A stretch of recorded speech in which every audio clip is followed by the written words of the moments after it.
Olá, desejo que vocês estejam em paz. Como estamos começando a temporada 2024 do podcast Solution Hunters, o Despertar, eu me apresento com muita liberdade. Meu nome é Rafael Juliano, eu sou analista de comportamento humano e de cultura organizacional. E nós estamos no segundo episódio do podcast Solution Hunters, o Despertar, que é uma produção da Lere, consultoria e mentoria, da qual eu sou o diretor. Esse podcast tem o objetivo de fato, despertar, chamar as pessoas à lucidez, entregando-lhes conhecimento para que possam despertar. Hoje, a minha convidada é uma pessoa especial, tem robustez teórica e prática em sua área. Hoje falaremos sobre a ética e a estética. Tudo deve ser feito com ética e estética, e para isso eu chamei aqui a doutora Sinara Figueiredo, médica especialista em medicina estética avançada. Essa é uma apresentação, digamos, pouco orgânica. Então, vou deixar para a doutora Sinara falar um pouquinho mais dela, de sua história. Fique à vontade, seja bem-vinda.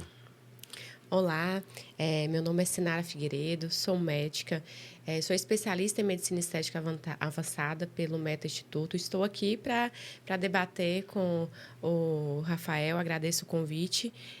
Vamos falar um pouco sobre a medicina estética, sobre as tendências para 2024 e o que a gente pode esperar desse mercado. Perfeito, né? Ela é, de fato, uma sumidade no assunto aqui no norte de Minas. Para iniciar assim, esse bate-papo, isso aqui é um bate-papo, né? Quanto mais orgânico, melhor. Vamos falar de face, né? De rosto, essa coisa, a apresentação pessoal de todos nós. Você me diria, existe um padrão de beleza facial, um padrão de beleza dessa apresentação pessoal que está na nossa cara, na mímica facial? Se formos levar em consideração, né, os livros, sim, existe. Existe a cefalometria, né, que nos traz padrões de beleza. Então, por exemplo, um lábio deve ter tantos milímetros, né, de espessura, de projeção. Então, tudo isso a gente encontra nos livros. Só que isso nem sempre é aplicável. Né? Então, a gente tem padrões de belezas, né? Por exemplo, a Angelina Jolie. Ela foge completamente da cefalometria, né? Facial. Então, existe sim um, um direcionamento para a gente poder falar, olha, isso é estético ou não é estético, mas o belo ele é muito mais subjetivo, ele é muito mais o visual, muito mais o sentir, o olhar, do que números. Sim, sim, eu entendo. No caso, então, se nós formos falar de uma ética com uma estética, nós poderíamos dizer que a ética, digamos, filosófica, ela é aquele conhecimento sobre uma determinada prática, né? Ou seja, é a minha caixinha de pensamento sobre uma caixinha de determinadas práticas. Então, na estética, pensando uma ética da estética, a senhora diria, você diria que a ética estética ela pressupõe nichos, digamos assim, porque a, a estética ela é um par com a ética na medida em que ela permite ao corpo é, sentir, né, da pessoa, no caso do seu paciente, sentir emoções, sentir, né, que sejam alegrias e tristezas, mas no caso para o profissional, né, a ética do profissional. Existem, então, vários nichos de profissionais da medicina estética que têm éticas diferentes, considerando que estéticas diferentes também trabalham com estéticas diferentes, né? Ou seja, o belo para Sim. você não é o belo para o seu colega. Com certeza. Quando a gente pensa em ética, a gente está pensando em princípios que regem o nosso comportamento, né? Então, eu, Sinara, eu escolho o que eu faço, né? Os procedimentos que eu executo no meu ambiente de trabalho, de acordo com o que eu acredito ser seguro, de acordo com o que eu acredito ser moral, de acordo com o que eu acredito ser belo. Né? Então, quando a gente escolhe, eu acho que um profissional da estética, a gente primeiro tem que sentir aquela ligação, aquele elo, né, com o paciente conosco, para que a gente possa entregar para ele o que ele realmente deseja. Então, assim, na mídia hoje a gente consegue ver faces que, ao meu ver, são deformadas, né, que foram faces que foram transformadas completamente por procedimentos, muitas vezes invasivos ou procedimentos permanentes, e que para o profissional que executou e para quem procurou aquele profissional, é o belo para ele. Sim. Então, isso é realmente muito individual. Né? É claro que quando a gente fala em medicina estética, a gente tem hoje, né, ainda não é uma especialidade médica reconhecida, né, como é um nicho que vem da dermatologia, mas que hoje tem várias instituições, né, de respeito que trabalham, que oferecem pós-graduação, que o foco realmente é trabalhar com a estética, porque ela é muito vasta. Então, nós vamos ter produtos que, por exemplo, são permanentes. Então, o paciente que executa aquilo ali, ele tem que ter muita convicção do que ele deseja e o médico muita segurança ao executar. Né? Sim. O que vai estar diretamente ligado com a ética e com a moral de quem o faz. Né? Então, quem busca um corpo escultural, um glúteo bem definido, volumoso, muitas vezes não é o paciente que vai buscar a medicina regenerativa, produtos de nichos mais naturais, livres de parabenos, né, veganos. Então, assim, existem vários nichos dentro da medicina estética. É interessante você dizer isso porque o charlatanismo ele existe em todas as áreas, né, do trabalho, do conhecimento.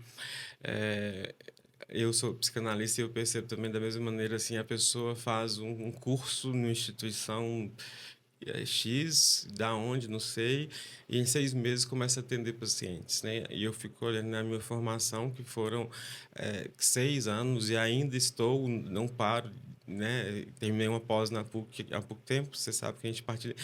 E a pessoa, às vezes, o paciente, ele nem procura saber, né, a origem desse conhecimento. No caso de você mesmo, existem pessoas que fazem procedimentos invasivos em lugares que não tem nenhum tipo de suporte para esses procedimentos. Se essa paciente tiver uma comorbidade e vier a ter uma depressão respiratória, uma depressão né, respiratória, ela vai a óbito ali por causa de falta de estrutura, porque a pessoa fez um mini curso para cosmética e acha que pode fazer intervenções de qualquer modo, né?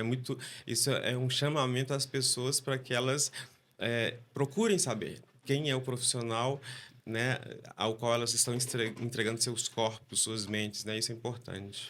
Eu acredito assim, sabe, que todo procedimento, ele parte de um treinamento, né? Então, muitas pessoas se acham aptas por ter feito um treinamento de curto prazo e muitas vezes eles sabem executar e até com um resultado significativo aquele procedimento. Só que quando a gente pensa em procedimentos estéticos, nós estamos falando de uso de muitas substâncias também. Então, um simples preenchimento, uma simples toxina botulínica, né, que a gente encontra em todas as esquinas praticamente, eles podem levar a uma anafilaxia. Sim. Né?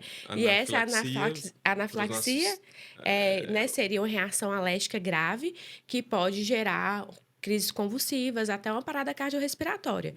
Então, se você está em um ambiente que não é adequado para execução desses procedimentos, ou que a pessoa que está executando não está apta a atender um suporte avançado de vida, né?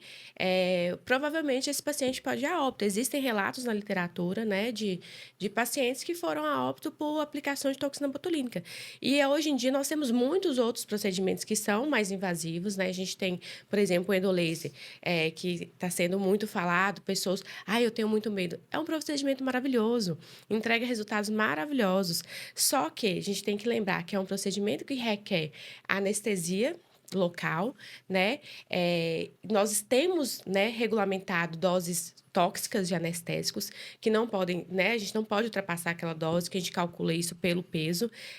Então, às vezes o profissional, inexperiente profissional, não vou falar só não médicos, mas sim que não está apto a executar os procedimentos, eles podem infundir quantidades tóxicas ou pode infundir em vasos, e isso levar também a crises convulsivas, a parada cardiorrespiratória, como a gente já teve relato aí na mídia, né, de pacientes que foram a óbitos durante o procedimento, né? Sim, Então, quando eu falo de executar procedimento, a gente acha que o primeiro passo é a gente ter um local adequado, a gente ter os alvarás todos regulamentados, o Conselho Federal de Medicina, né, quando você executa esses tipos de procedimento com anestésico local, mesmo sem sedação, a gente precisa ter um carrinho de emergência, a gente precisa ter sim, toda uma estrutura para oferecer a segurança ao paciente. Então, eu acho que é um ponto que, para mim, é ético. Né? sim, sem Então, dúvida. assim, eu não me sinto confortável de executar determinados procedimentos sem estar no ambiente completamente regulamentado e apto para serem Sim. realizados. Perfeito. Você que nos acompanha, Solution Hunters, o Despertar, está aí uma solução para as suas demandas de saúde. Antes de procurar um profissional, seja de saúde mental, seja de saúde física, dê uma olhada, pesquise, né, a formação desse profissional, pesquise sobre os resultados desse profissional. Não entregue a sua mente, o seu corpo a qualquer um, ao que o seu plano de saúde mandar. Pesquise, conheça esse profissional e só depois de uma avaliação criteriosa se entregue ao profissional, porque ter um resultado diferente do que se espera deve ser extremamente desagradável, né, doutora? O resultado nós não podemos nunca garantir, né? São pessoas individuais, cada um vai responder de uma determinada forma aquele tratamento, mas tem um esperado, né? Sim. E a intercorrência, ela pode vir mesmo você fazendo tudo certo. Então, é necessário realmente estar no ambiente adequado. E, assim, parar de estudar nós nunca paramos, né? Sim. Então, assim, a gente começa com um curso, quando a gente percebe, a gente já está fazendo outro, a gente já inseriu em outro, e à noite chega em casa do trabalho, tem uma live né, uma pessoa que a gente acredita que faça um bom trabalho e que ele está falando sobre algo interessante, a gente está ali assistindo. E aquilo ali é uma informação, é uma imersão mesmo. Eu falo que a partir do momento que eu decidi entrar para a estética médica, eu me vejo estudando isso todos os dias, em todos os momentos do meu dia. Então, quando eu abro meu WhatsApp, eu tenho um grupo dos colegas da pós-graduação, eu tenho um outro grupo de médicos discutindo os temas mais atuais, a medicina regenerativa, e a gente se envolve, né, de uma forma tão intensa que a gente passa a viver a medicina estética. E eu acho ela, assim, fantástica. No início, né, nós sofremos, assim, os médicos que optam por esse trabalho, por essa área da medicina, sofrem um pouco de preconceito, como se a gente abandonasse a clínica para poder ganhar dinheiro. E não é isso, a gente transforma vidas com esses Sim, procedimentos, exato. né? Então, assim, quantas vezes eu já me deparei com a paciente olhando no espelho e falando assim, nossa, tipo, não É, acredito que você me entregou isso que eu olha, tanto sonhava. olha só, sobre isso, inclusive, que eu quero pegar a sua deixa. Aqui, guardar todo o sigilo que eu devo, né, ter e para resguardar o sigilo da identidade dos meus analisandos, eu vou imaginar gênero, lugar, profissão. Fato é que quando eu clinicava ainda em Belo Horizonte, analisando, na psicanálise a gente fala analisando, né? Algumas abordagens falam cliente, paciente, enfim, é a mesma coisa. É um sujeito que pede ajuda ali. E já eram analisando um paciente de um tempo e ele chegou muito abatido e chorava muito. E ele me falou, Rafael, na verdade ele falou Rafa, né? Que meus pacientes todos me chamam de Rafa, eu não sei porquê, mas enfim. É, minha vida acabou. O que aconteceu, fulano e tal? Eu tô com um diagnóstico de esclerose múltipla. Aí eu falei, calma, mas que não, Rafael, 28 anos, estudos, pós-graduação, trabalho aqui, até que eu consigo, né, ir para de frente de uma câmera e ser repórter de uma emissora em Belo Horizonte. Essa doença acaba com a minha mímica facial. Eu vou perder minha mímica facial, meus músculos vão, né, eu não vou me reconhecer no espelho. E aí, quando ele falou isso, eu consegui elaborar, né, trabalho, visibilidade, repórter, mímica facial, a esclerose múltipla que ela provoca, né, atrofia músculos. Então, por isso que eu puxei esse gancho.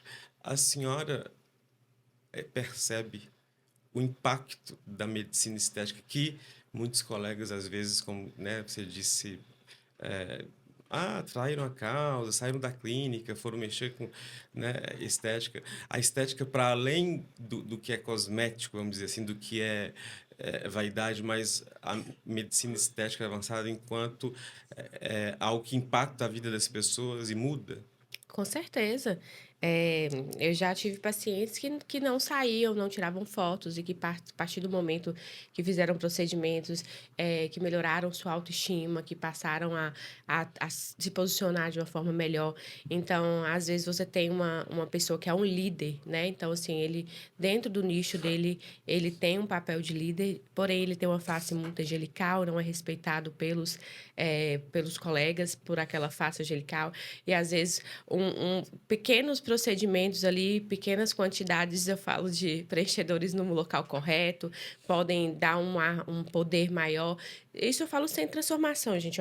Eu gosto de trabalhar com naturalidade, eu gosto que a pessoa continue olhando no espelho e se reconhecendo, mas existem certos detalhes que vão gerar um ar de poder, empoderamento, de glamour, e que podem ser usados a favor daquelas pessoas, beneficiando a todo o contexto de vida dela, né? E tem outras que, assim, nossa, eu tô me sentindo mais bonita. Eu acho que ter o prazer de se olhar no espelho, eu acho que libera ali, né? A gente sabe neurotransmissores de que, nossa, eu estou bela, eu estou. Serotonina, Isso! noradrenalina, pessoa. Então, assim, faz parte. Eu falo que todos nós temos momentos que a gente fala, nossa, mas, por exemplo, eu tô grávida, gestante. Eu me olho no espelho e Sim. às vezes eu falo assim, nossa, essa não sou eu. E aquilo me incomoda de alguma forma. Eu sei que é um período transitório, mas aquilo me traz uma certa, assim, nossa, eu não estou como eu gostaria né, de estar naquele momento. E então, assim, quando a gente trabalha, usa a medicina estética a favor do paciente, a favor do que ele julga que não está legal. Então, por exemplo, o paciente que tem uma paralisia facial, a gente tem a toxina botulínica que a gente usa, né? É basicamente assim, o mais procurado é o tratamento de rugas, lógico, mas na paralisia facial a gente consegue melhorar a simetria facial. É o caso da esclerose múltipla, ela vai paralisar.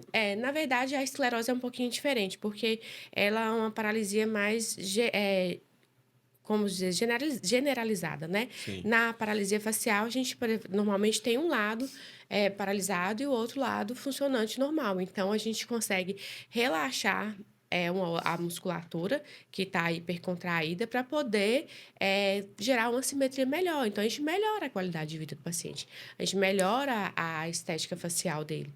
Então, assim, eu acho que vem com muita força para beneficiar mesmo, de forma geral, a toda a população.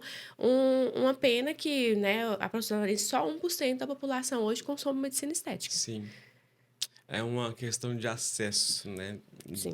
Porque, de fato, não é nem a mão de obra, e a mão de obra, eu sempre falo, deve ser valorizada, né? Eu sempre falo isso com os colegas psicanalistas. Nós estudamos a vida toda, estudo vitalício é obrigado para você, né, clinicar, e muitas vezes a pessoa não considera nem a sua mão de obra, nem as suas horas de estudo da vida. No caso de vocês, ainda tem a questão dos produtos que são de ordem que vocês não têm como interferir, né? Não.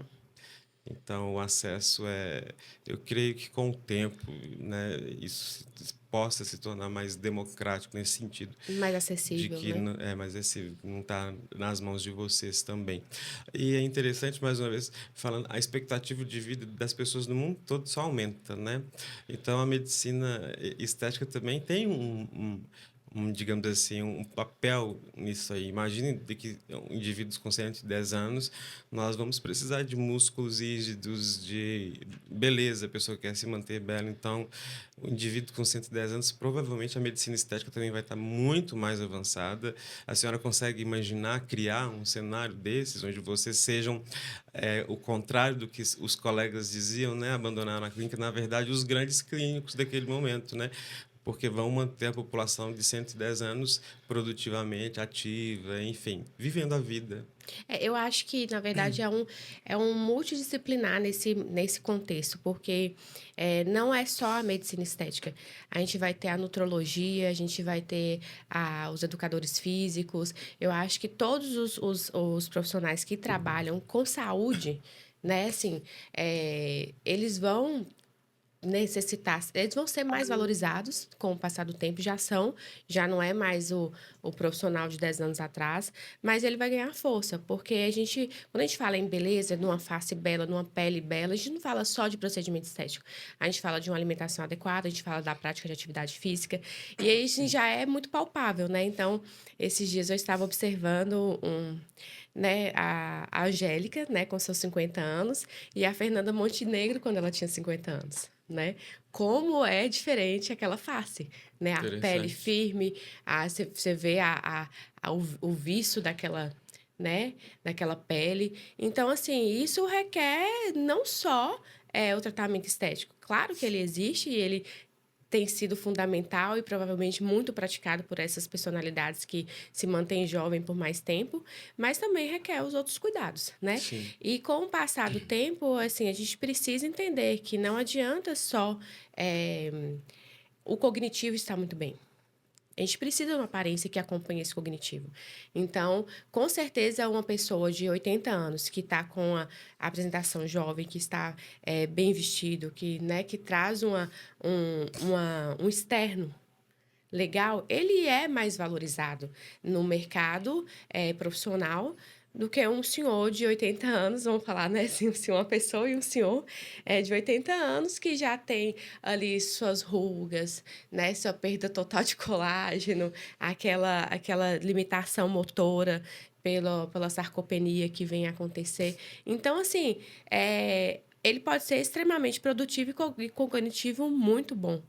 Mas se a estética tiver junto, provavelmente ele será mais valorizado no mercado. Sim, e provavelmente ele entregará muito mais de si em qualquer área da vida, na vida pessoal, familiar, profissional, porque é como nós falávamos ainda no início do nosso bate-papo, a ética e a estética, elas se dão aí, não adianta eu estar eticamente, digamos assim, né? Minha prática se identifica com o que eu penso, então tá tudo bem, mas eu não tenho como sentir, como viver isso, porque meu corpo me limita, né? Eu tive experiências, você acompanhou através, né, do serviço que você me prestou, por isso que eu referencio, limitação de mobilidade durante um tempo, né, na minha vida, e de fato é ruim você ter a capacidade 100% cognitivamente falando e precisar de alguém para pegar um copo d'água, porque você está, né, acamado. Então, nesse sentido, eu penso que a apresentação pessoal, né, ela fala muito e é a ética da estética que vai dar isso à pessoa, a possibilidade de se apresentar bem, se ela come bem desde agora, se ela se exercita e se ela procura um profissional que vai balizando ali os procedimentos para evitar rugas secundárias, terciárias e assim por diante, né? Sempre falo também com meus pacientes, você está ótimo da cabeça, agora o endócrino, agora vai, ó, na dermatologista, vai na doutora Sinara, viu? Que está, inclusive, agora, né, com uma clínica nova toda sua. A senhora, inclusive, fale para a gente da clínica, por gentileza. Então, a gente está com um projeto novo, né? Abrindo clínica no edifício Absoluto, aqui em Montes Claros. E a ideia realmente é atender a população da melhor forma possível, com qualidade, com individualização. E eu espero vocês lá. Estão todos convidados para fazer uma avaliação, para conhecer o nosso espaço. Bom, é isso. E uma coisa, né, que a gente tem que pensar: envelhecer bem não é um projeto de verão, é um projeto de vida. Sim, Então, assim, a gente não começa a fazer a atividade física aos 70, a gente começa a fazer atividade física desde sempre, né? A gente não começa a fazer a toxina botulínica aos 60, a gente começa a fazer aos 25. O bioestimulador de colágeno, a partir dos 25 anos, a gente já tem perda de colágeno. Quando a mulher, principalmente, é a que mais sofre com esse decaimento de colágeno quando entra na menopausa, né? Então, assim, ela tem que ter já uma reserva. Então, a gente tem que pensar a longo prazo. Não adianta a gente ter o problema já e tentar resolver. A gente tem que prevenir e ter... porque envelhecer, nós envelhecemos diariamente, isso é a ordem natural da vida, mas a gente consegue ter hoje uma medicina regenerativa que está chegando com muita força. A gente já tem muitos procedimentos pensando em regeneração tecidual, né? Quando a gente pensa nisso, a gente está pensando em envelhecer de forma mais lenta. E esse eu acho que é a grande chave da medicina estética. Eu acho que esse é o grande futuro, é a medicina regenerativa. Então, é você fazer com que sua célula ela produza colágeno por mais tempo, que ela envelheça mais lentamente, e aí a gente consegue chegar aos 110, né? Com mais vitalidade, com melhor performance. É interessante você falar, né, a medicina do futuro, porque a Lere Consultoria e Mentoria e esse podcast, que é um produto da Lere, nasce exatamente no momento em que eu comecei a estudar a disciplina de gestão de carreiras na minha última pós-graduação. E o professor Joseph Tepperman, um inglês, ele é um caça executivos de alta performance. Então, a Coca-Cola precisa de um diretor de logística. Ele procura e entrega para a Coca-Cola dois perfis, esses aqui atendem qualquer um dos dois. Então, ele apresentou números que eu sempre gostei de estudar sobre o amanhã, quais as possibilidades, as perspectivas.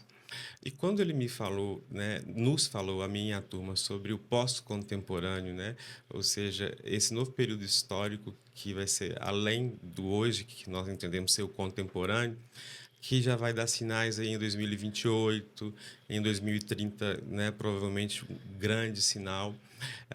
Ele falava, o Fórum Econômico Mundial diz que em 2028 nós vamos ter um abalo no mercado estrutural de trabalho da ordem de 23%, ou seja, provavelmente desemprego na ordem de 23% no mundo todo.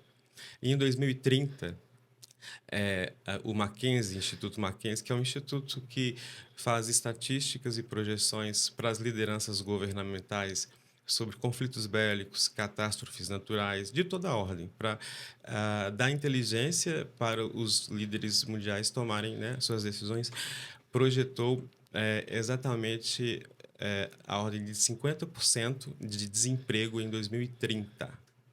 Metade da população mundial em 2030 estará desempregada. Essas são fontes de institutos sérios, né? O Fórum Econômico Mundial, o Mackenzie. E o próprio Joseph Tepperman nos falava isso na pós-graduação na sala da PUC, né? Uma instituição respeitada, e ele também. Então, nesse sentido, você falou da medicina do futuro, eu estou falando do futuro, estou falando de 2028, 2030. Da mesma forma que existe a projeção para um desemprego estrutural terrível, né? Essa imagem é bem interessante, a anterior, que fala das condições de trabalho. E nós estamos falando sobre o mercado de trabalho agora, né? Mas existem projeções positivas igualmente. Hoje, os jovens que hoje estão saindo do segundo grau, né? Os secundários que estão indo para o ensino superior, eles sequer sabem as profissões na qual, né, as profissões nas quais eles estarão inseridos em 2030, 2040, porque 65% do trabalho das novas profissões nós nem imaginamos ainda. 65% de profissões que nós nem imaginamos quais serão. Por exemplo, um programador de ética robótica, né? Você vai no banco e vai ser atendido por um robô, o robô não tem bom senso. Às vezes você tem, por exemplo, metal no corpo, como eu tenho, a porta giratória só para, né? Ali tem um segurança que vai verificar, vai conversar. O robô ele não tem esse bom senso. Então, o programador de ética robótica vai escrever como que o robô vai ter, né? A máquina, no caso, a porta giratória vai ter que lidar, vai falar. Então, existem perspectivas positivas também. E aqui, Sinara, eu quero dizer assim, eu sempre estudei as duas faces da moeda. Eu sempre estudei autores como Yuval Harari, um israelita, né, muito interessante. Ele escreveu *Sapiens*, Uma Breve História da Humanidade, Homo Deus. Estudei Slavoj Žižek, que é um esloveno também, psicanalista, sociólogo. essa literatura de pensadores negativos, pessimistas, que acreditam que não haverá pós-contemporâneo, que estamos caminhando para o fim da espécie. E o professor Joseph Tepperman me apresentou a fase otimista, me deu a oportunidade de ler o seu livro que chama A Anticarreira, que nós vamos falar nesse encontro, né, nessa preleção, sobre o que é anticarreira e o mercado de trabalho, justamente para as pessoas se prepararem. E aí eu comecei a ler autores que tinham um olhar otimista para o pós-contemporâneo, para o futuro. Elon Musk, por exemplo, ele implantou um chip no cérebro de um homem tetraplégico em janeiro desse ano, né? E inclusive o cirurgião era um robô. Então, nessa perspectiva, com essas informações todas, né? Talvez sejam muitas informações agora, sim, e parece ser da ordem do fictício, né? Mas na medida que você lê pessoas de respeito, você fala assim, nossa, eu tenho que me preparar. Uma das intenções da Lera é preparar as pessoas para essa transição, porque o mundo mudou o script, né? Nossos pais trabalhavam 20 anos, aliás, estudavam 20 anos, trabalhavam 30 anos e se aposentavam. Nós estudamos a vida toda, trabalhamos a vida toda e é isso, está ótimo, né? Como que você se posiciona? Como que você vê a medicina estética em 2030? Como você enxerga o futuro de maneira otimista? Acredito que vai ser um grande desafio essa mudança, mas não por ser um grande desafio que não seja é, que não tenhamos um prognóstico positivo, né? Afinal, através dos desafios é que nossa espécie sempre melhorou. Como que você enxerga isso tudo na sua posição de médica, né, que trabalha com estética avançada? Você percebe a sua importância nesse contexto de transição? Como que o orgânico mesmo aqui, né, a vida, ela irá necessitar de intervenções cada vez mais, digamos, pontuais, cirúrgicas, do ponto de vista da estética? Enfim, como que você percebe? Assim, eu percebo, eu acho que acredito que a medicina estética, na verdade, ela tem crescido e vai crescer, independente das dificuldades que iremos, né, atravessar, como você disse aí, dos estudos de desemprego, porque há muita tecnologia, há muito investimento sendo feito nesse mercado.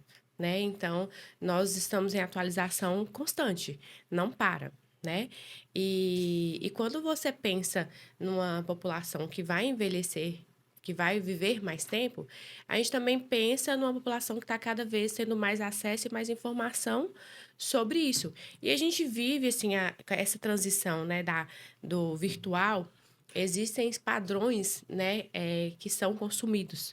Né? Então, a pessoa quer se identificar com determinado seguidor, com determinada pessoa, ela busca um padrão e aí vai buscando consumir também a estética. Então, assim, acaba que está crescente, né? É um mercado crescente.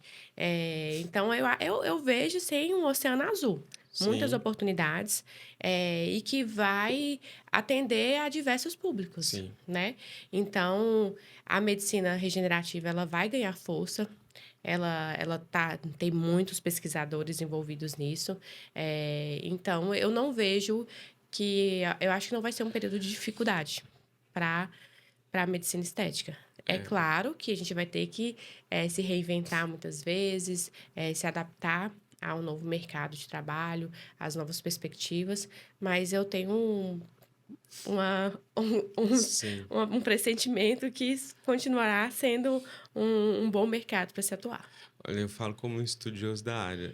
Com certeza será um excelente mercado e vocês terão uma posição importantíssima, né, junto à medicina regenerativa, assim como as pessoas que detêm conhecimento em banco de dados, sistema de informação, a própria biologia, né, quem sabe lidar com fisiologia, são assim, conhecimentos, saberes que vão ser muito utilizados, né, no pós-contemporâneo, né? Então, é muito interessante que até falando das pessoas que talvez percam seus empregos, das pessoas que talvez não queiram se atentar nesse momento para fazer uma transição junto com o mundo e vão ficar ali naquela carreira única a vida toda, de enfim, de alguém que trabalha numa linha de produção, não vai ver a linha de produção mais, né? Vamos ter robôs, a pessoa vai ter um desemprego. O próprio Elon Musk, né? Ele dizem, se referem a ele sempre como excêntrico, mas quando você começa a ler o que ele escreve, é incrível. Ele propôs, já, ele estava dando uma palestra nos países árabes, um Fundo Monetário Internacional para os desempregados a partir de 2030. Por quê? Nós vamos ter um alto índice de automação, ou seja, com isso, muita produção, uma produção nunca antes vista, né, em larga escala do mesmo produto, e nós temos que ter um mercado de consumo. Quem que vai bancar esse Fundo Monetário Internacional? Os empresários, os executivos, as próprias multinacionais, porque assim eles vão fomentar um grupo de consumo, né?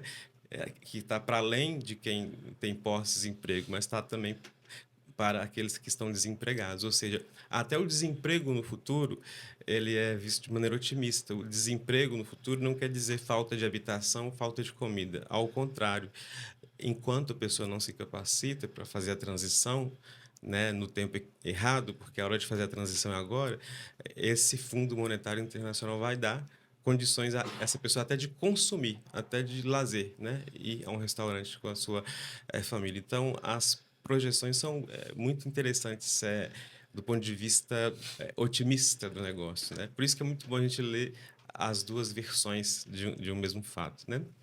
Eu queria perguntar para você, talvez assim, já tentando sintetizar a nossa fala aqui, é, eu falei de 2030, 2028, né? Mas vamos falar agora do contemporâneo, 2024. Vamos falar de tendências de o que que tem para 2024 para quem quer se debruçar sobre a medicina estética e colher, né, os seus benefícios? Quais as tendências de 2024? Naturalidade.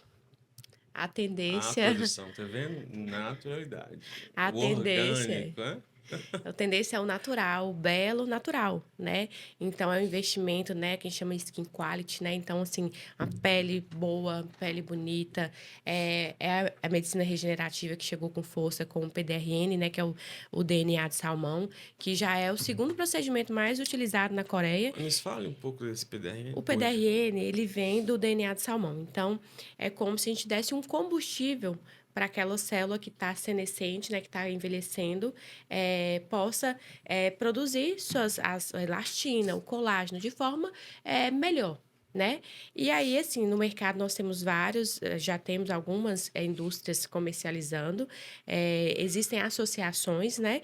Então, por exemplo, a gente tem um produto que ele associa com a niacinamida, que é um potente antioxidante, com o ácido hialurônico, que vai hidratar aquela pele. Então, traz um resultado para benefício de qualidade de pele maravilhoso, né? Para manchas.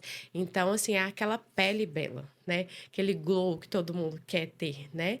A gente tem o Exosomos, né? Que foi o grande, foi uma das promessas do INCAS, né? Que é um congresso mundial da medicina estética.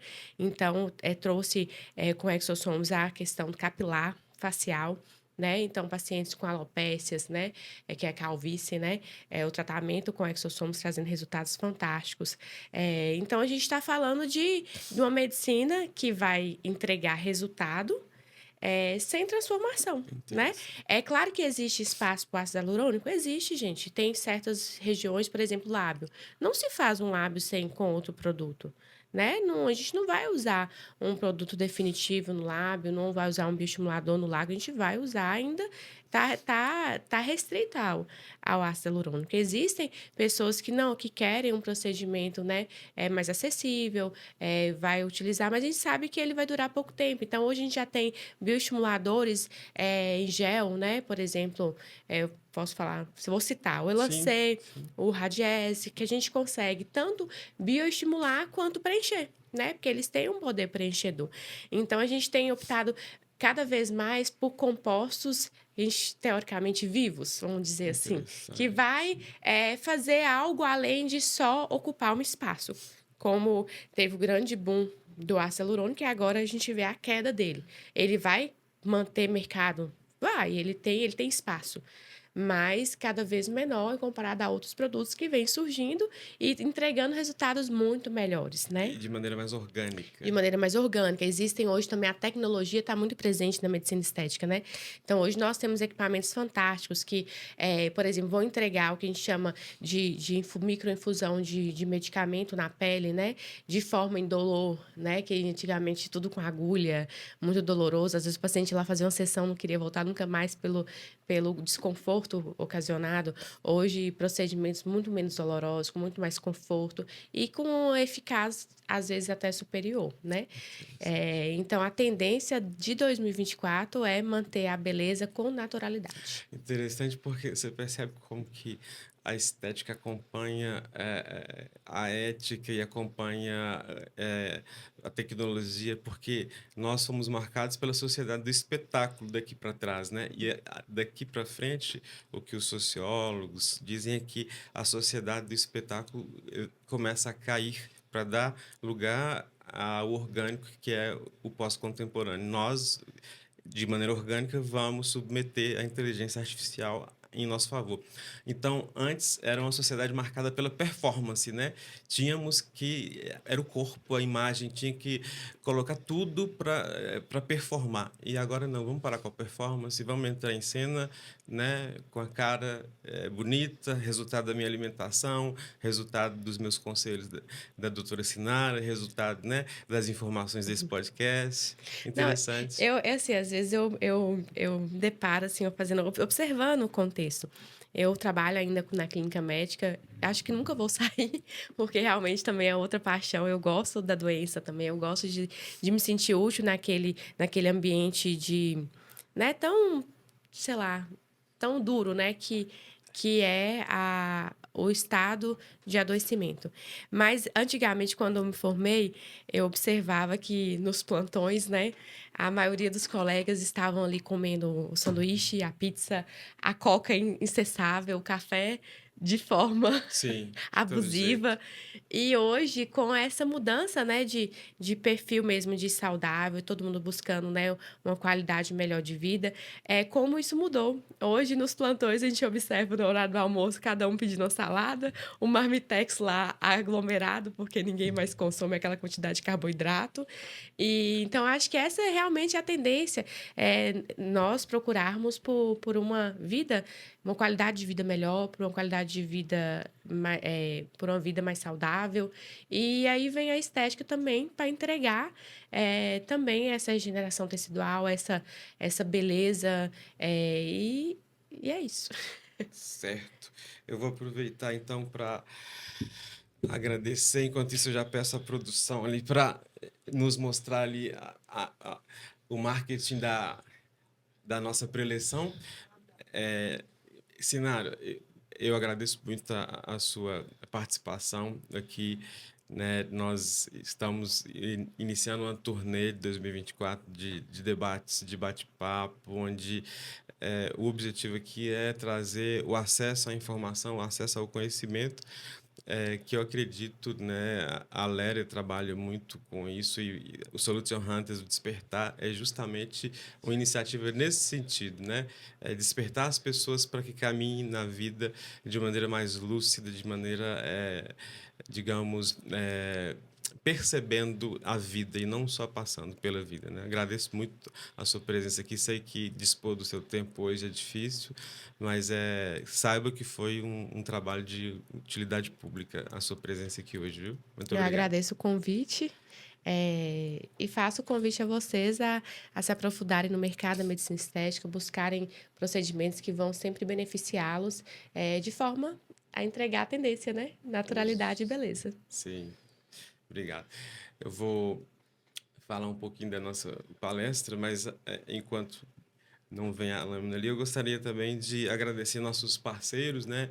É, o, o Estúdio RM aqui, celebrar eventos, né, da companheira Nilde, Super Quilo, querido Paulo um abraço, a Drogaria Minas Brasil, Linton, um amigo, um abraço a você também, copiadora Mônica, ali presta um excelente serviço a Unimontes, e estejam conosco, sabem que nós também sempre estaremos aqui para servi-los. Eu gostaria de convidar todos para o dia 9, né, de abril. Nós teremos essa preleção com Marilda Soares. Ela é uma terapeuta sistêmica, né? A terapia sistêmica é aquela onde fala de lugares, de descobrir, né, o seu lugar no mundo, de descobrir o que te faz feliz. Ela e eu, nós dividiremos a cena em uma preleção sobre a anticarreira, né? Exatamente um conceito novo no mundo do trabalho, a anticarreira e o mercado de trabalho contemporâneo que vai se delineando para o mercado de trabalho pós-contemporâneo. Nós vamos falar das novas perspectivas, dos novos talentos ou cybertalentos, né? Nós temos que ir devagar porque talvez assuste as pessoas, mas a anticarreira é exatamente o contrário de tudo que fizemos na vida até hoje, na vida do trabalho, e muitos já fazem e não sabem. E nós vamos trazer o conceito, isso é um conceito, né, em teoria geral da administração, e isso vai ajudar as pessoas. O objetivo dessa preleção é ajudar você a fazer a transição do hoje para o amanhã, do presente para o futuro, mantendo o seu bem-estar, mantendo sua qualidade de vida. Então, esteja presente no dia 9 de abril, será no Celebrar Eventos, né? Os contatos para a aquisição do seu ticket pode entrar, né, no meu Instagram, pode entrar no Instagram da própria Lere, né, @Lere_MC. Então, esteja conosco. Esse é meu convite. E eu já deixo para vocês também aqui, além do agradecimento para meus parceiros, para a doutora Sinária, né, os agradecimentos para você que, com seu tempo, se fez presente conosco. E, sem dúvida nenhuma, para o pessoal aqui de trás das câmeras, né, na mesa. Muito obrigado. Eric, Chicó, Rayane, obrigado. Vocês são ótimos, é sempre um prazer. Nós estaremos juntos nesse ano todo de 2024, né? Então, para o próximo episódio, Rayane, né, a gente vai dar aqui um gostinho de quero mais. Empreendedorismo, empreendedorismo no norte de Minas. Nós vamos trazer aqui alguém que começou. Talvez começou vendendo uma bala e hoje tem, além do patrimônio, uma sabedoria, uma expertise, uma experiência de vida que coloca qualquer um sentado escutando suas histórias por 3, 4 horas. Fique ligado. Empreendedorismo, desafios altos e baixos, falência, revitalização. No próximo episódio de Solution Hunters. Um abraço, fique em paz.